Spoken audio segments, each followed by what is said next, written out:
কেন্দা ভাই আসসালামু আলাইকুম। কি অবস্থা ভাই বাজার ঘাটের? খুব খারাপ। কটা বিক্রি করলেন? আপনার তো তিনটা বিক্রি, অনেকজন তো একটা বিক্রি করে নাই। যাই হোক, আপনার কপাল মনে হয় ভালো। বলো ভাই আসসালামু আলাইকুম। ওয়ালাইকুম আসসালাম। কি অবস্থা বাজারের? কি অবস্থা ভাই? উত্তরবঙ্গের কোনো গরু কেনা ইয়া নাই। উত্তরবঙ্গে কোনো গরু কেনা ইয়ে নাই? দম জিরো। গরু কেনা এক প্রকার। নাই নাই। দেখতে পাচ্ছেন কিনা ভাই সব কথা সিটিং। 1,20,000 কেনা, 100 কর। 1,00,000 দাম বলে। 20,000 টাকায় থাকে না গরু প্রতি। এই যে এই গরু কিনা হলে 120, ভাই 100। আচ্ছা, হ্যালো ভাই আসসালামু আলাইকুম। ওয়ালাইকুম আসসালাম। বাজারের কি অবস্থা ভাই?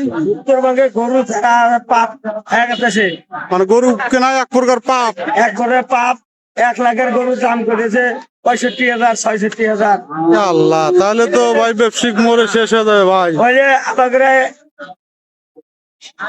ভাই মেম্বার গরু কিনছে আলম নাম্বার, আলম নাম্বার হ্যাঁ, দাম করেছে 1,80,000। 1,00,000 টাকাই থাকে না এক গরু।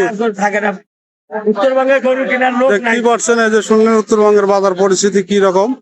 তাই যারা ক্রেতা 64 জেলা থেকে চলে আসেন অবশ্যই আসতে পারেন, কারণ গরুর বাজার উত্তরবঙ্গে অনেক কম। আলু আর গরু একই পরিস্থিতি দাঁড়ায় গেছে। ভালো থাকবেন, সুস্থ থাকবেন।